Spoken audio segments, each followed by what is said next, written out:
Is this working? Hi, I'm Rosie. Welcome to my YouTube channel. You've probably come from my Instagram, which is Rosies_recovery22. Just plugging my Instagram in case you haven't come from there. And today I'm going to be talking about my experience with DBT as an autistic person. So I finished DBT probably a couple of weeks ago, now that this video has come out, and it has been an experience to say the least, and I just want to talk about it. So DBT stands for Dialectical Behavioural Therapy, and it is a talking therapy developed by Marsha Linehan for the treatment of BPD, which is borderline personality disorder. In the UK especially, it's also called EUPD, which stands for Emotionally Unstable Personality Disorder. But DBT is also used to treat various mental health struggles like depression, eating disorders, and things like self-harm, substance abuse, etc. There is a lot I want to talk about, so I'm going to kind of structure this video into 4 sections.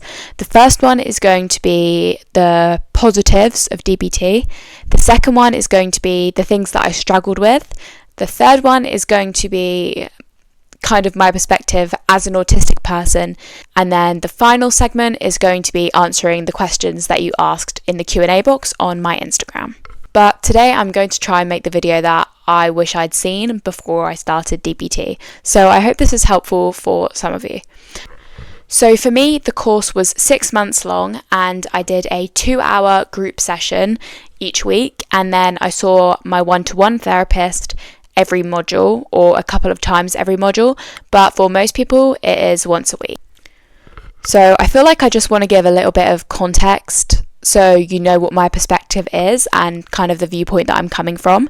So I was diagnosed with BPD when I was 15, and I was diagnosed with autism just before that. So I must have been 14. I did my DBT course with the NHS because just after my 18th birthday, I was discharged from CAMS, which is the Children's Mental Health Service in the UK, if you didn't know that. And I didn't have any therapy for, it must have been about 6 months.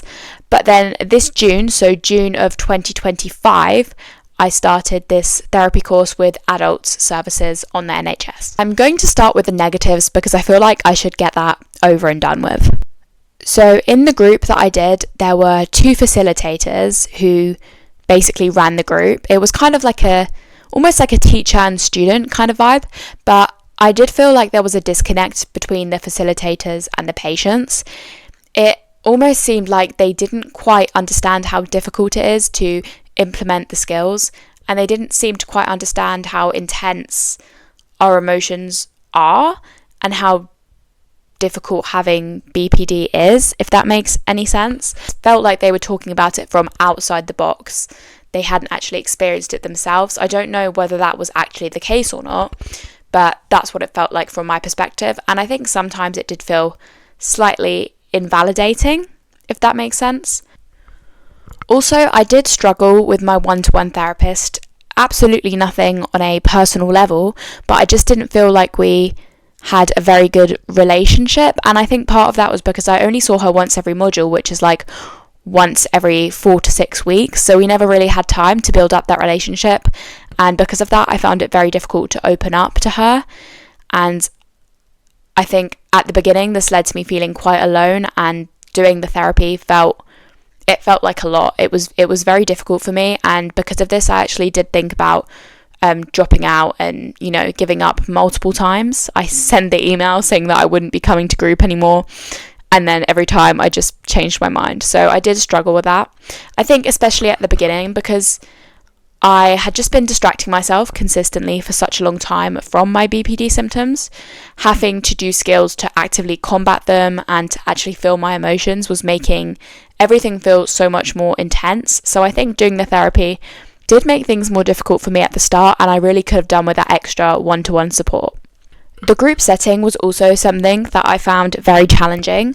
So there's a variety of people in the group. I was quite surprised by the age range. For me, 18 was the youngest because obviously it's adult services. So I think the age range was probably from like 18 to early 40s. So yeah, a real mix of people. But I guess the caveat of that is that some people in the group were not very recovery focused and they were quite closed-minded. And obviously everyone kind of has their own battles in their head, and it is not an easy therapy at all. Everyone there obviously has struggles, otherwise they wouldn't be there. But in some cases, these struggles were projected onto the group as a whole. I think it's quite difficult to stay focused on your own recovery and to stay on track when people around you are being quite dismissive and close-minded. So that's definitely a struggle when it comes to the group. I mean, I don't really know whether this counts as a negative, but it's just something that I would know, is that not every single skill is going to work for you. So there are some skills that you will get taught that just won't work for you, and that can be frustrating. So now I'm going to speak a little bit more about the positives, and then I'll speak more specifically about my experience as an autistic person. So to start off the positives with a big one, DBT is definitely the best therapy I have tried, and I've tried CBT, EMDR, and various talking therapies. So DBT has definitely been the most helpful for me. I think it's because the skills are very focused around areas that I struggle with, like emotional regulation and managing interpersonal relationships. When I did CBT, which is cognitive behavioural therapy, another kind of talking therapy, I found that quite dismissive and invalidating. And I do think that DBT is much more validating than CBT, because obviously the nature of DBT is that it's a dialectic. So two things can be true at once, two opposites can be true at once. Like something can be difficult to change, but it can still be possible to change, if that makes any sense. So I just found that it kind of validates your struggles and also teaches you how to manage them. There were also a variety of skills, like there were a lot of skills. It's quite overwhelming, it's a lot to take in. Like some of these skills are going to work for you because there are so many different options, and I think some skills work for some people and they don't work for other people. So it's just about finding which skills work for you, really. For me, doing DBT felt essentially like manually reprogramming my brain. Like each skill was reprogramming a different part of my brain, if that makes sense. So at the moment, because I've just finished and I haven't been practicing these skills for a long time, they're not quite integrated into my life yet. I still have to very consciously think about, which skill should I be using now? But I think over time they will become integrated into my thought processes, and I can see why it's quite an effective therapy. Also, this is probably different for other people, but I really liked the homework. So at the end of each session you get given homework and then you bring it in and share it with the group, and I found that the homework helped me to practice the skills, and because you had to share the homework in the group, that held me accountable. Something I was really concerned about before doing DBT is I thought everyone in the group was going to be really judgy, but everyone was really lovely and I felt very comfortable around most of the people in the group. So that was something that I was very relieved about once I'd met everyone. Okay, now talking about my experience a little bit more specifically as an autistic person. So in the group, I was definitely not the only one who was neurodivergent, and I definitely wasn't the only autistic person. So despite there being quite a few autistic people in the group, I do feel like it was kind of brushed over. They never mentioned autism. There was never any conversation around it, especially with the module of interpersonal effectiveness. It did feel a little bit like the skills were encouraging masking. Like there's one skill that's appearing confident, and there's things you're taught like, making eye contact to show that you're listening. And those kind of things are difficult for a lot of autistic people. It kind of felt like they were teaching you to behave in a way that is going to make you fit in and to make you please other people. And maybe that's not the intention, but that's how it came across for me as an autistic person. And I'm not saying that those skills are useless. I'm just saying that I don't think they were necessarily created with autistic people and autistic traits in mind. So I think there's definitely some ways that those skills could be adapted to better suit autistic people. There is actually a book called the Neurodivergent Friendly Workbook of DBT Skills, and it basically has the skills adapted. My old CAMS therapist actually gave this to me, so I'd read that before I started the DBT course. So I think having that book in mind really helped the DBT work better for me and for it to suit me more. In terms of the actual group, that was very difficult for me. I do struggle to speak in group settings, and I know probably a lot of people in the group also struggled with this. It is compulsory to share your homework. Like, it's not like, do you want to share your homework? It's, we go around in a circle and you have to share your homework. And if you haven't done your homework, you then have to comment on other people's homework and explain why you haven't done your homework. And I think this can be very anxiety provoking. It makes group not accessible for people who struggle to speak in social situations, and for autistic people who are non-speaking. Something else that I struggled with is that there is a lot of writing in the workbook. Like, I'll show you a double page. This is what a double page looks like. As you can see, there isn't any colour, and it's just, not every page is as busy as that, but there is a lot of writing, and I think it would be helpful to have some infographics or diagrams or just some coloured pages to kind of break up the information a bit and make it easier to process, because for me, just looking at that page is a little bit overwhelming, and I think it's going to be difficult to use the workbook if you struggle to process the written word. Some people understand things better through pictures. So that's something that I think would potentially make it more accessible for more people. Something that I did like about the course as an autistic person is that it's very organised. As I said, there are 4 modules, and those modules are things that a lot of autistic and neurodivergent people struggle with. So I do think the content is very relevant, and I like how it's laid out.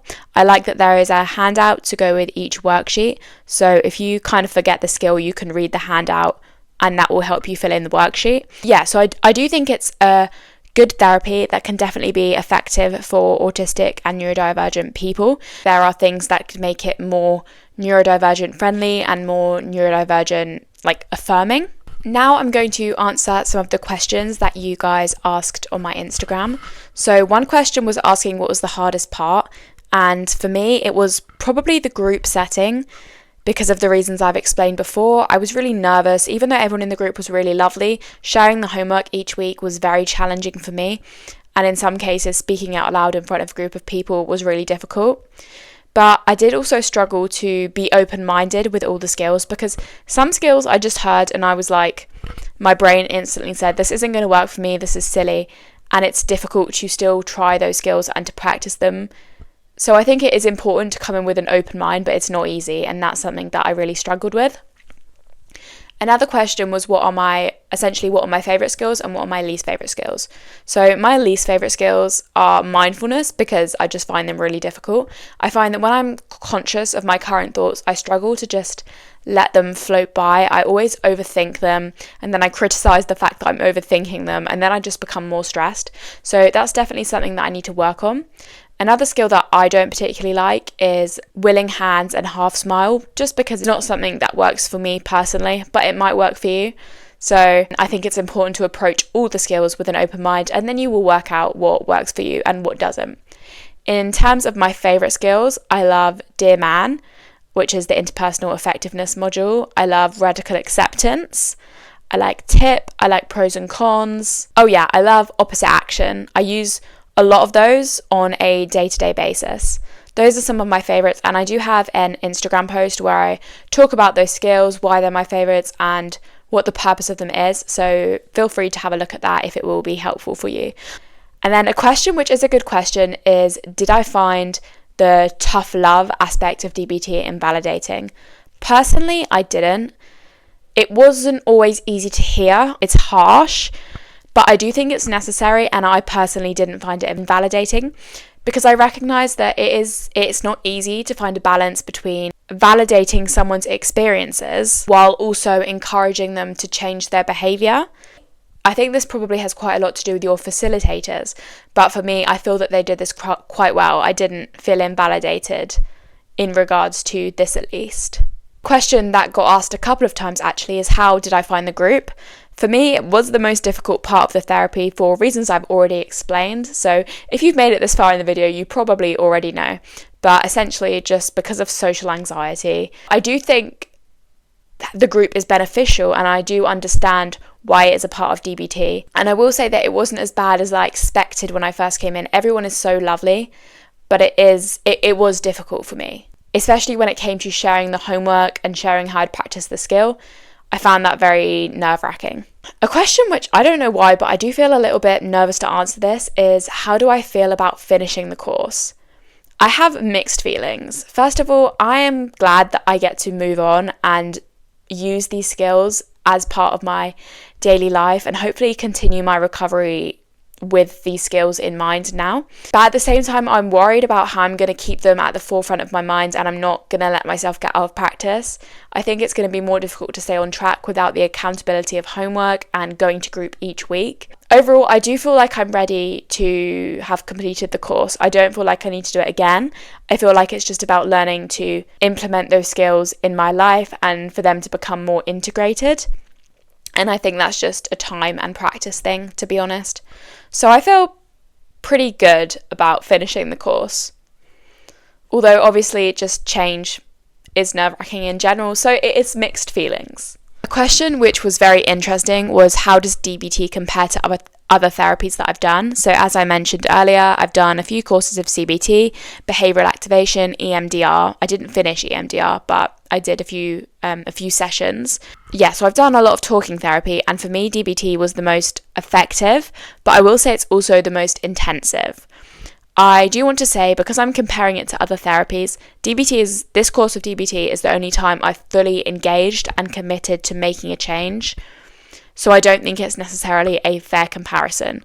But for me, I do think that DBT has definitely been the most effective. It hasn't been easy, but it is 100% worth it, and it's definitely worth trying, even if other therapies haven't worked for you.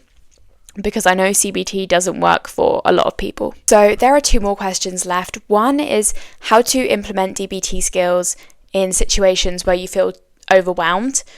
This is something that I really struggled with. Like, I could practice the skill when I was calm, but then when it came to actually using it in a situation, I really struggled. I would say practice it when you are calm, and the more you practice it when you're calm, the more likely it is to come into your head when you're overwhelmed. So for distress tolerance skills, like tip, have ice packs, have a specific bowl that you use for the deep dive, or like a self-soothe box. Have it already made and have it in your bedroom. If it's easier for you to access these skills, it is going to make it more likely for you to do them. Put reminders up. Like for the stop skill, you can literally put a sign on your, right on your mirror, or put post-it notes up that say stop. At least for me, DBT skills were not things that popped into my mind when I was stressed.